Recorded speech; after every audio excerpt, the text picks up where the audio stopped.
Call the meeting to order. Please stand for the Pledge of Allegiance. I pledge allegiance to the flag of the United States of America and to the republic for which it stands, one nation, under God, indivisible, with liberty and justice for all.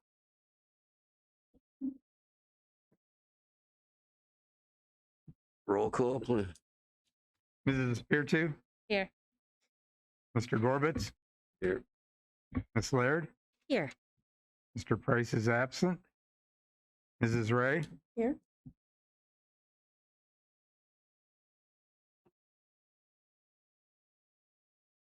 Okay. Approve or amend and sign the minutes of the regular meeting held April 12th, 2021.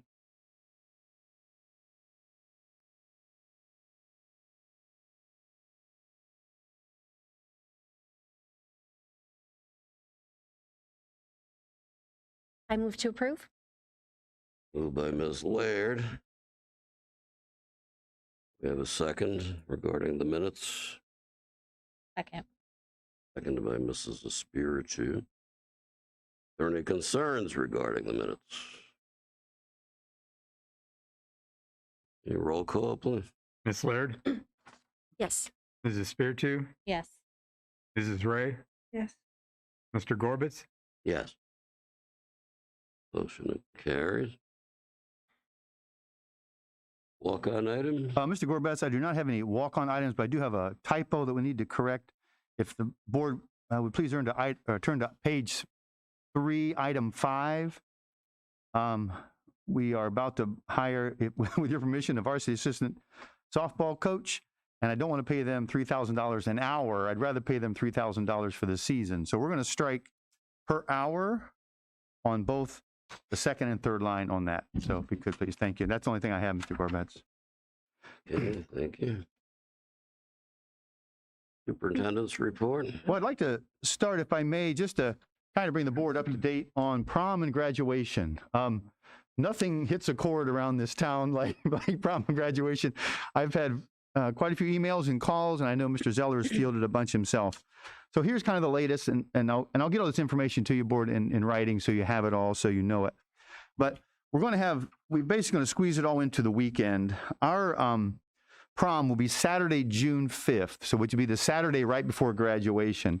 And we're actually trying to be strategic and kind of get them in, let them do their thing, and get them out before there's maybe an outbreak or exposure or whatever. So Saturday night, June 5th, it'll be 2 hours, which is a little shorter than normal.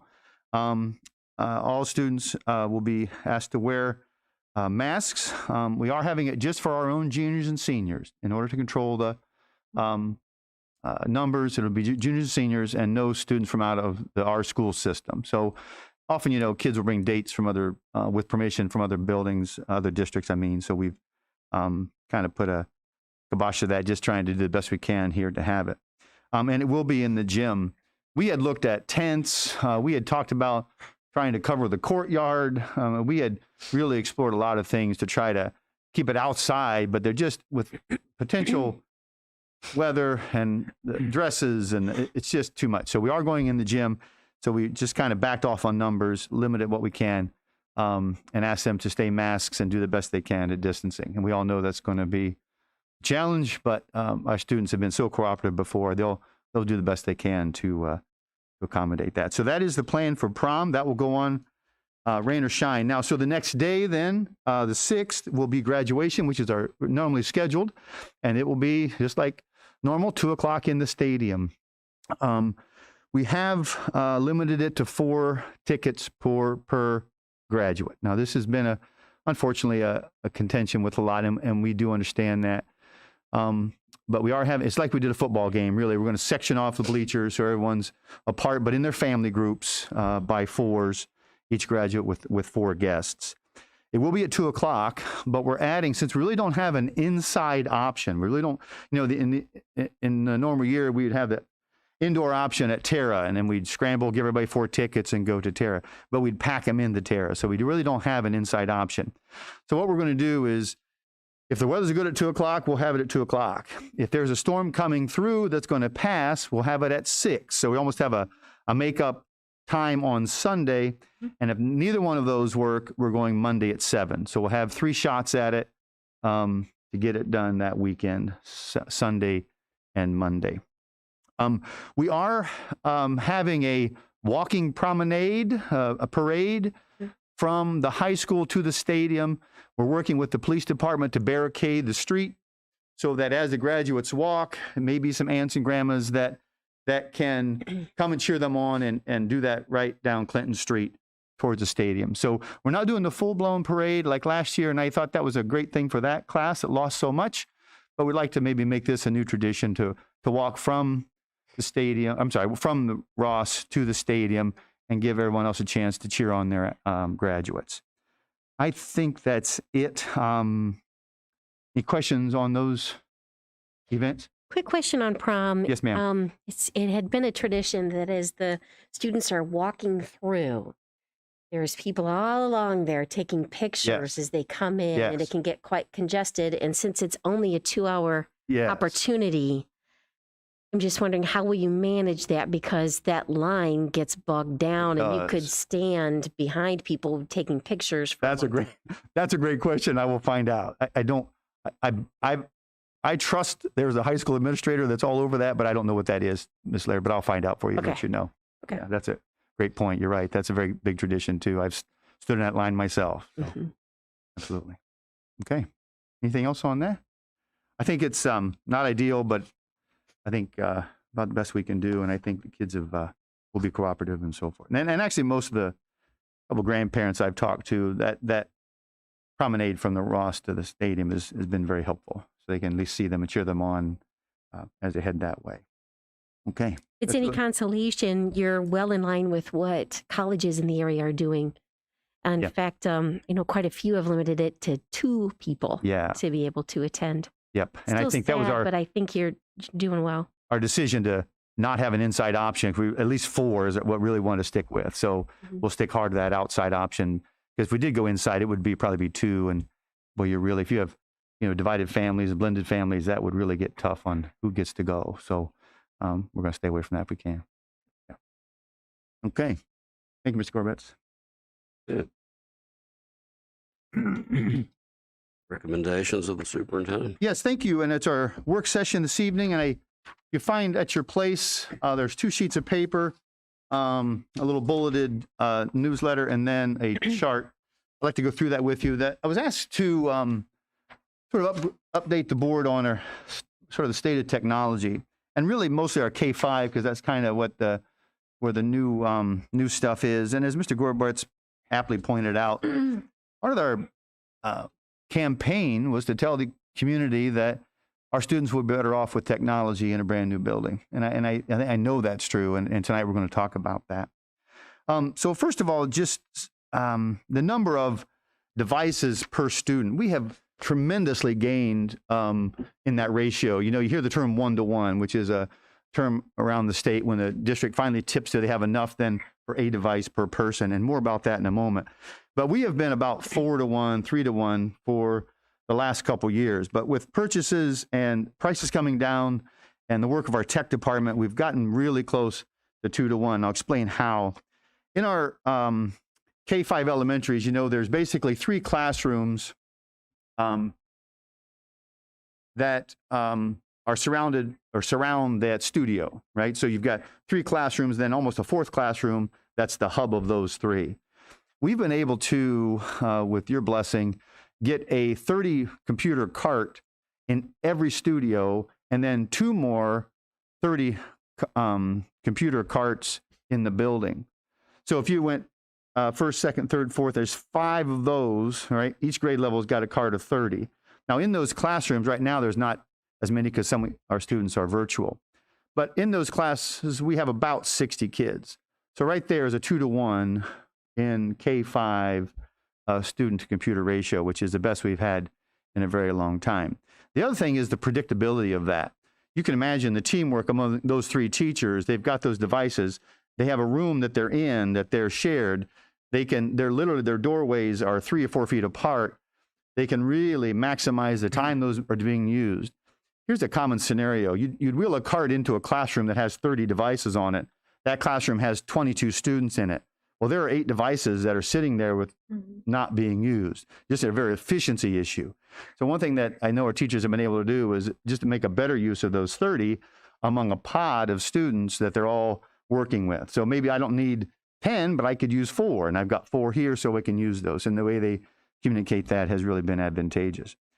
So there's 1 cart per studio and then 2 more in the building. So that's, we gained a lot there. Now, continuing in those classrooms, we have the interactive board, and we've had that interactive board here a couple times. We have one here on a cart, and just how much more clear it is than this thing. With this, we have to dim the lights, and then we can't quite see, and it's a little faded out, and we can't really hear as well. Well, that with those interactive boards in the elementary has just been a tremendous addition. We also have one of those interactive boards in every studio. So I have seen situations where the 3 teachers are in their classrooms working with theirs, and then there's a parapro or maybe an intervention specialist or a tutor out in the studio using the same device with their kids. So there's 4 available to that group of kids. It's brighter, it's easier to read, it's a clearer picture. The lights can be on, and you can enter the room and read it from behind or way back in the back. Not much unlike our traditional projectors. It also it has an operating system built in. So the difference between this device and one of those interactive boards is it is a device. I mean, it has the full function of a computer screen, a touch screen. So it's a giant touchpad and has its own operating system. So it is a computer. Unlike that's just a projector. So it has to then connect to another device. So you already have then a potential for breakup, message issues, transfer issues, but that is it's a machine. And so you can interact with that. The kids can interact with that, and it's live. Another thing that it does that this technology can't is the sharing. What I've seen is a teacher will have kids in groups. Like I could, pair you 2 up and pair you 2 up. Then I could come around and on your device, I see what the project you're working on. I can stop and then cast that image to the whole classroom. So I can show them, okay, let's look at Vi's work. Boom, it's up on the wall. Everyone can see it. You can show, exemplary work. You can show maybe this child is really doing this well, or maybe how can we improve this? Just a fabulous sharing tool that you can cast up onto that wall at any time from any device in the room, which isn't a capability of our projectors. Let's see. So yeah, presentation of groups allows teachers to share information from anywhere in the room. They don't have to be at their desk or with their device at a hardwired system. Another thing in those, unlike this, is the sound. Each classroom has a microphone that has 4 speakers in the classroom for the teacher to use. They also have I call it the Britney Spears microphone, that straps around your neck, so you don't have to have a handheld. But those devices are also pumped through those.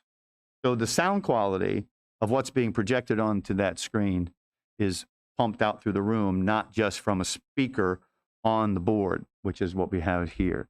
So it's, or maybe from one little speaker on the computer that's attached to that. So it's actually cast throughout the room. So sound quality is much better. The other thing in our K-5 building is the increase in our access points. Access points are the hot spots or the areas where we're connecting. So if I pull out my phone right now and ask to join the Wi-Fi here, it's going to be searching for the closest access point. So we have many more access points in our new buildings than we do anywhere else in the district. If you remember back, this building, unfortunately, when we first got it open, we had to go back and add access points because we were having trouble with connectivity. I asked Mrs. Hurt about testing. This started a couple weeks ago, and we're still in the middle of it. And that has been a tremendous advantage with those access points. And here's an example. And Corey could probably tell some horror stories, but we used to have to stagger how kids would log on for testing. So because the access points couldn't take them all at once. So we'd have maybe one group get on at 9:15, get logged in, get signed in, get started. Then another group would have to wait till 9:30 because the access points couldn't take that rush of access. Then another one at 9:45, we'd have to stagger the starts or else we'd overload the system. All the kids would start getting kicked off. And you can imagine as stressful as those tests are for a child to have to restart a couple of times. The will to keep trying, it wears out pretty quickly. So that has been a huge thing, just the access points. And Mrs. Hurt told me today that they have not heard any issues with connectivity during testing.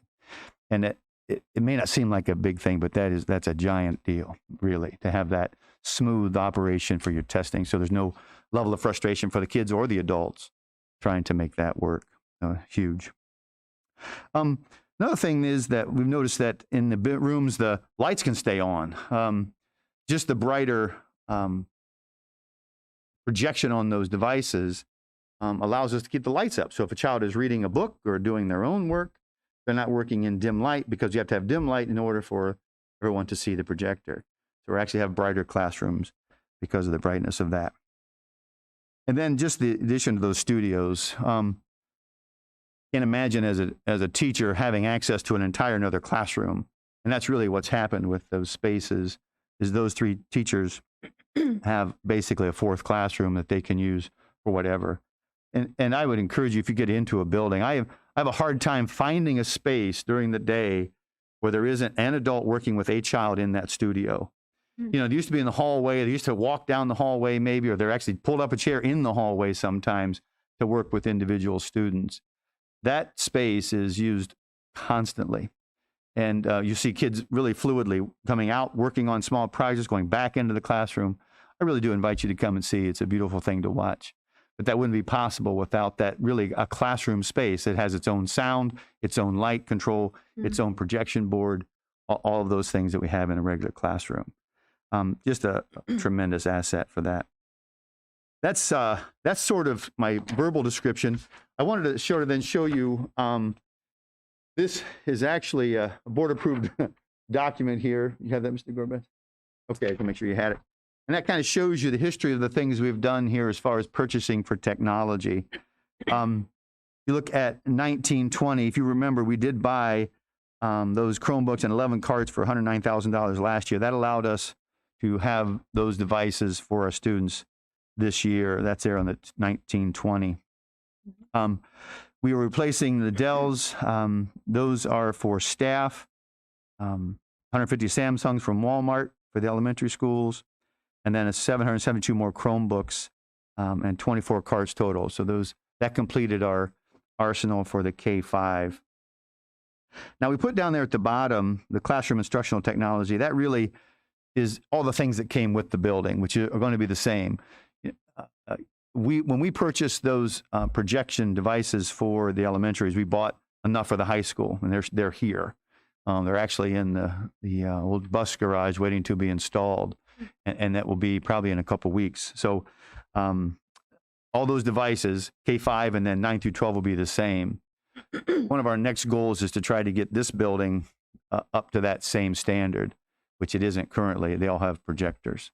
So that's one of our goals, so we can get that done as quickly as possible. Now, one thing that we're looking at for this next fall, we really are getting close to what we think we can do one-to-one at Ross. And I'll have more information about that. We had our first real meeting Friday to lay out our strategy to get to one-to-one at Ross. We're very excited about that. And in that new building with all the access points and learning areas and something that I think is way overdue, especially 9 through 12, is to have a device in every child's hand that then they can take with them all day long. So I'll have more information about that as we sort of hammer out the details. We've got some pricing, and I think I've got some PI money, and I had Ira in a headlock at one point, but we worked it out, didn't we, Ira? We did. Yeah. So, but we're Howard Uncle. Because I'm bigger than him, right? But we do think we can make this work, and ESSER monies have come in handy too. And really, that technology is a very legitimate ESSER expenditure because it just creates learning opportunities for students at home as well. So we're pretty excited about that. Like I said, more details to come. I'm not ready for an official announcement yet, but we're getting very, very close. So if you have any questions on either that document there or the bulleted page, anything I can answer? I was going to ask, what would it take expenditure wise to get us to a 1-to-1? not So that it looks much. like you got part of it. Yes, Just about there, we and think then- about 120,000 will get us 1-to-1 at Ross. So, and what we'll do then is take some of the devices. And what's the exciting part is, you can imagine there's, I wish I knew, maybe 12 carts at Ross High right now. The 30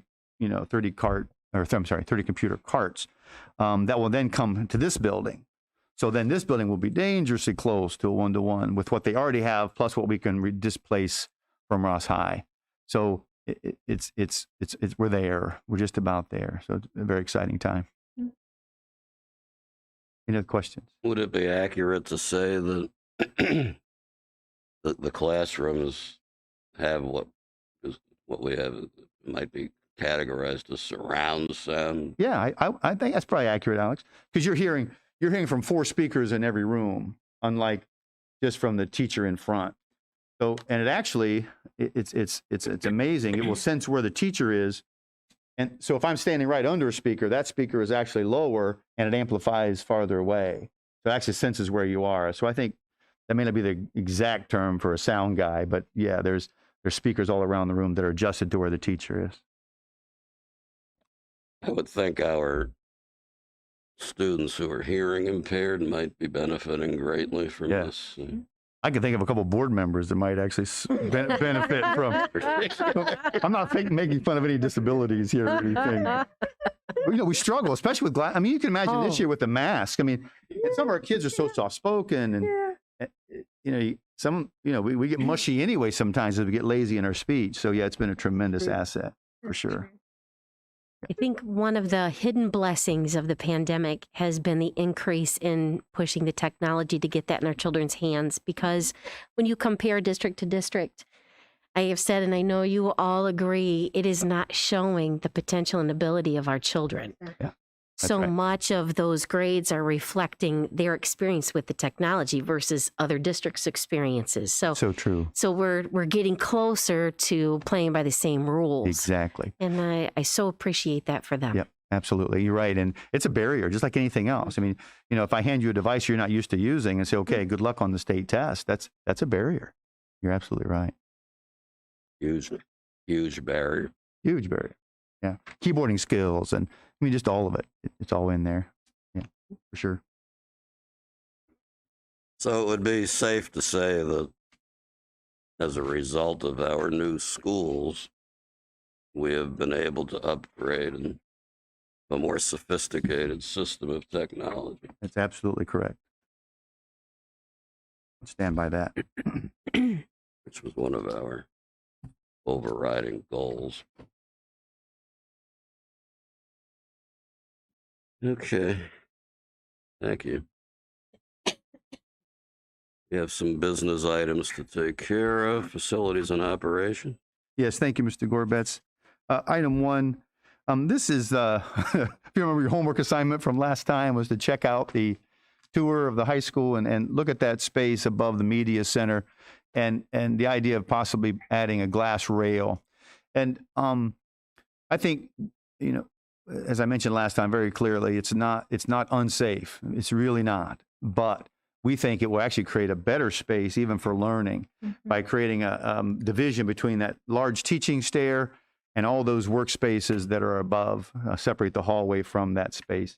Also believe it'll be quieter in the library for students who are working in there. So with the board's approval tonight, I'd like to see what you think of that, adding the glass to the railing around that space.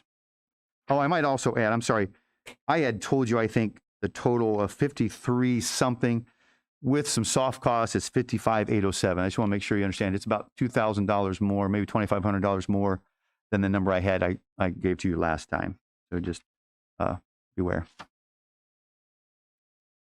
Okay, can we have a motion to approve item 1?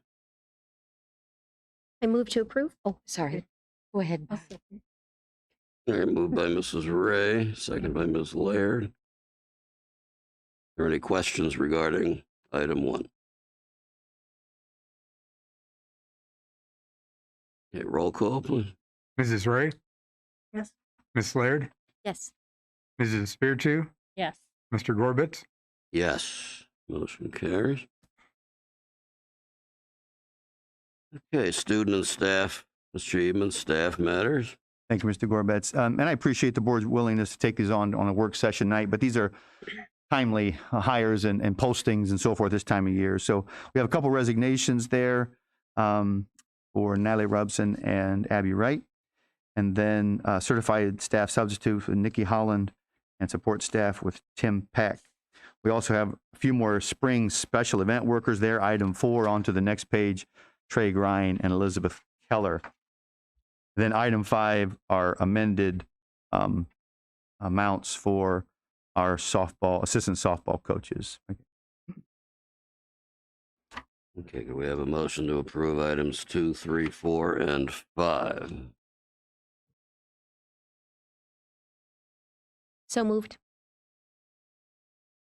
Ms. Laird, Second. second by Mrs. Espiritu. Any concerns regarding those 4 items, 2 through 5? Roll call, please. Ms. Laird, Yes. Mrs. Spiritu, Yes. Mrs. Ray, Yes. Mr. Gorbitz, Yes. Motion carries. Curriculum? Thank you, Mr. Gorbetz. I'd like to point out, this is something you'll recognize. We've been approving for years a paper option for some of our state testing, but you'll notice the math is not on there. And I think it goes back to the conversation we just had. We believe we've tipped, and now we have our kids to the point where our principals think and our teachers agree that the math we can do on the computer. Now, we're still going to do the paper language arts. So what you've got here tonight is just a language arts paper version of the state test, but not on there is the math as it has been in the past. We think we've tipped that. We do believe we can do a good job now online with the device compared to before. So just want to point that out, that that's a different than what we've done in the past. So this is just for the language arts. We will proceed with electronic math testing.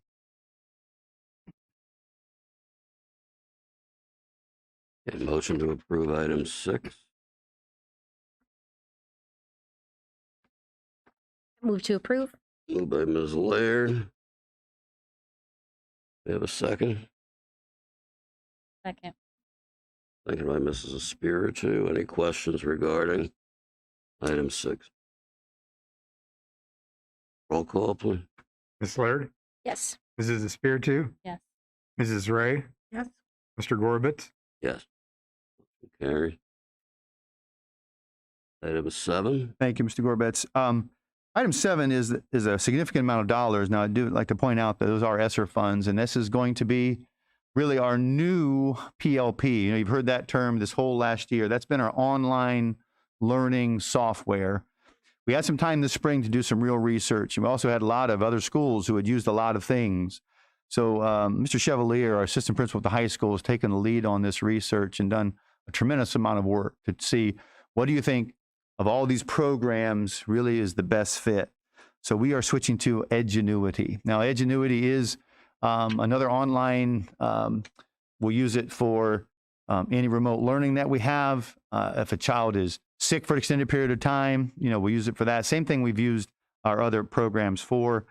Credit recovery, instead of as an A+ program we've been using in credit recovery in our personalized learning center with Mr. Cahill. This will be now Edgenuity, and it'll be across the district. So wherever we need it, that will be the uniform plan. And we like the PLP, but there were just some things that we think this will do better. And also the current A+ that we're using right now will no longer be supported this summer. So right now we have no credit recovery software for summer school. So that's why this one's on here tonight. I really need to get this moving so we could have that lined up for ourselves for summer, because we'll start right away with Edgenuity. And that really was triggered by the fact that the A+ system we were using is no longer going to be even an option. It's going out. So we needed something pretty quickly. So that's what number 7 is. And number 8, item 8, is a software that, and I better be careful because one of the users is in the room, but it's what allows our tech people to remotely work on devices. So they can sit in their office and not have to drive over to Lutz Elementary and fix something. they can see everything right there. So it's my understanding this is a tremendous asset for that team. So way worth the money just in time saved in being able to service our machines. So those are items 7 and 8. Can we have a motion to approve items 7 and 8? Move to approve. Moved by Mrs. Espiritu, Second. seconded by Mrs. Ray. I have a question on item 7. Yes, ma'am. Because I know after hearing this read, people will ask. Yeah. The intention of this from the summer on Mm-hmm. is strictly for the PLP, extended absences, and summer school. Does this indicate that we're going to continue offering an at-home virtual program? Actually, that's going to come sooner. So actually, I was on a meeting today actually with the ESC, and we had a guy from the Ohio Department of Education explaining all of our virtual learning options. So that'll be coming to you with next month actually, because we need to decide what we're going to do with our remote learning. If Now, we this will currently do everything that we needed to do. I mean, in a normal year. So there's no commitment here to remote anything, but it'll help us with licenses for the Personalized Learning Center, anything we do, like I said, with kids who need credit recovery and everything else. Now, I also believe it will cover if we did some remote learning, because it is a site license. So we can use it to whatever extent we deem reasonable. So wherever we decide to land on this remote learning, this will be there for us, ready to use. So there would not be an additional expense you would bring to the board, Correct. but there wouldn't necessarily be an expense reduction from this price. Correct. So this is Site license. 10 kids, 1 million kids, same price. Yeah. Okay. Thank you. Yes, ma'am. So no additional charge for an extra student. Correct. It's a site license. Yeah.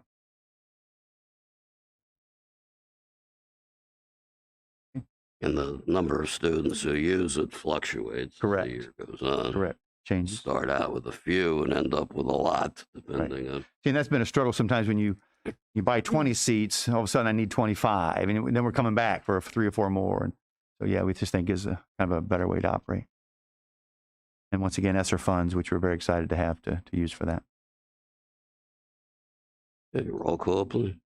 Sorry, one more question. Never mind. I Okay. got it. All right. Sorry. Roll call, please. Mrs. Espiritu? Yes. Mrs. Ray? Yes. Ms. Laird? Yes. Mr. Gorbitz? Yes, motion carries. Okay, fiscal matters, report recommendations of the treasurer. Nothing major to report tonight, sir. I am item 9, needing an increase in appropriations for Fund 590, improving teacher quality due to a $10,000 grant that we just recently got approved for. We do have to spend that, I believe, we got to appropriate for it by the end of June and spend it by the end of September, end of August.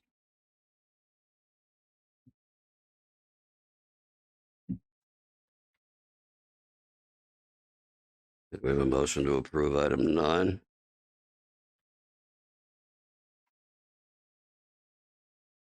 So moved.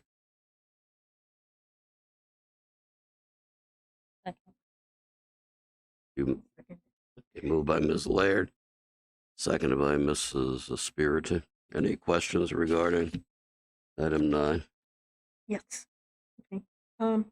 What kinds of things, I know $10,000 doesn't go a long ways, but are there ideas or specific things that that you planned for teacher quality improvement? Yeah, if I may, I don't mean to Please, step no. on your toes. We got the $70,000 grant. If you remember, a few months ago, we applied.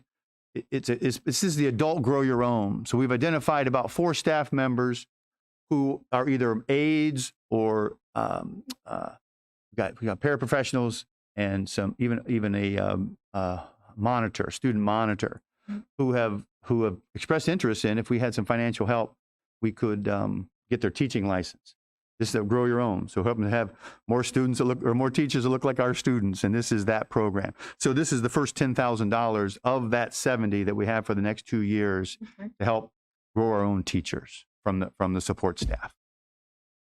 Yeah, very exciting. Thank you.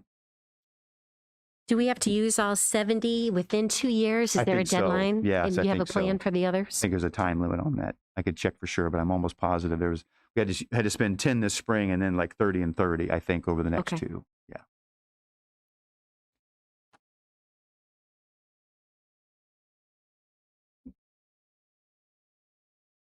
Okay. Roll call. Ms. Laird, Yes. Mrs. Spiritu, Yes. Mrs. Ray, Yes. Mr. Gorbitz, Yes. Motion carries.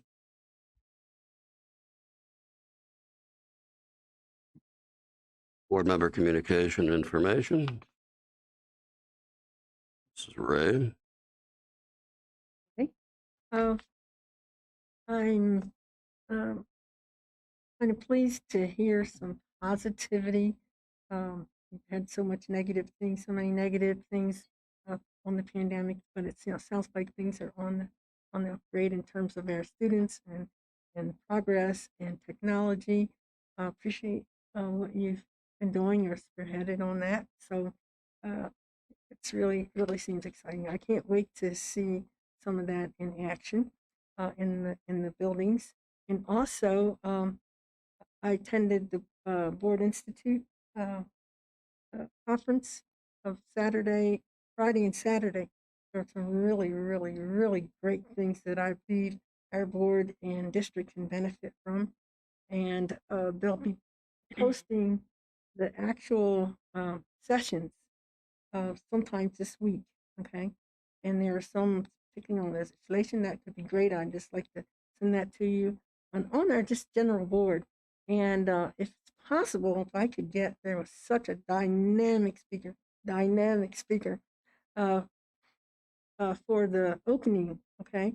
And I'd love for us to be able to hear that session. It's about 45 minutes to an hour, but it was, I think, well worth it to just get you motivated and to give us new ideas. And it's always good to, not reinvent the wheel. Somebody's doing something great, Yep. and if we could pull in from that. So I would like some time on the next session for our learning to be Okay. able to incorporate some of that. If it's In our next work possible. session, Vi? Yes. Absolutely. Yes, and I'd also like I'll be sending out as soon as I get information, because I feel we could just benefit. I can send the PowerPoints and hopefully, so you won't have to be inundated with 2 days of sessions, but some of the primary ones. Highlights. Yes, really great Sounds good. stuff that I'd like to share with our board. And thanks for allowing me to do that and share with you. All right, Vi. You and I will be the team for next work session. How's that? Sounds good. Right.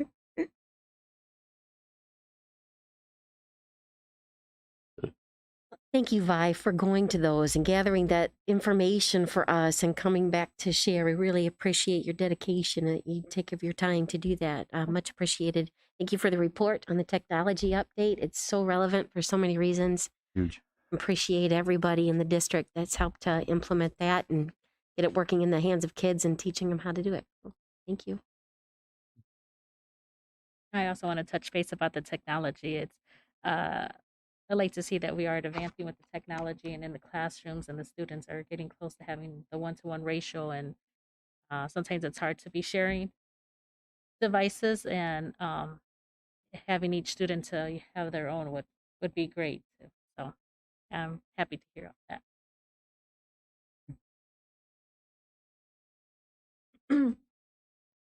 One of the stronger areas of our school district that we don't talk about a lot is our art department. Historically, we've had a tremendous art program here in the Fremont City Schools, and it's just as strong now as it ever was. And I noticed that on the Fremont Ross page today that 5 of our students, I'm assuming they're in the 6th grade, their artwork was chosen to compete in a District 4 competition with the chance or the opportunity to be hung in Washington, D.C. in a prominent place, and they have the opportunity to go also to see that ceremony. And I looked at the artwork as it was on there, and I'm not an expert Not in versed art on by any art, right? means, but it looked like it was created by adults, and it was incredibly well done. And if you have an opportunity to get on the Fremont Ross page, you can take a look at that. But naturally, I was in my usual daze this afternoon and neglected to write down the last names of the students, but I would like to congratulate Caitlin, Molly, Haley, Grace, and Madeline for their tremendous artwork.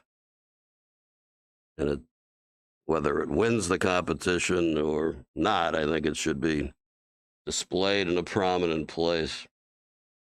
I got Molly, Haley, Grace, Madeline. I think I missed the first one. Caitlin. All over that. Mr. Gorbitz, even as you're saying that, I'm looking at the wall over there, and I find that picture in the middle is Tremendous. yeah. Yeah, our art program here, like I said, we don't talk about it a lot because we have a zillion other things we're talking about. But our art program here is second to none, and it continues to be.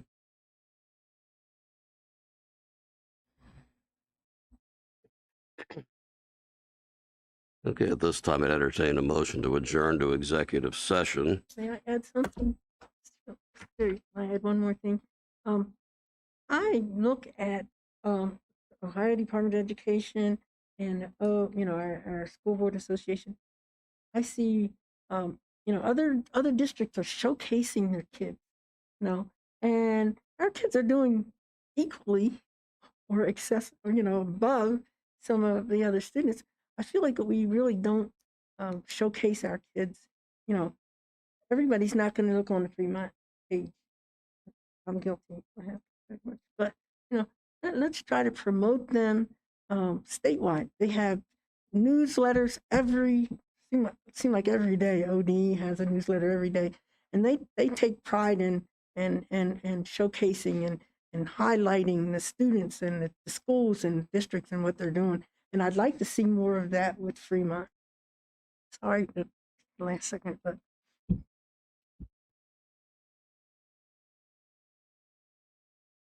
Good.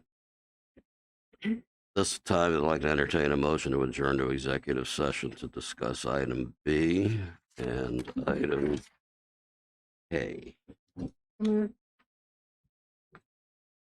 by Mrs. Ray, Second. second by Ms. Laird. Roll call, please. Mrs. Ray, Yes. Mrs. Laird, Yes. Mrs. Spiritu, Yeah. Mr. Gorbitz. Yes, motion carries. You're adjourned. We won't be back to conduct any official business tonight. Are we offline, Corey?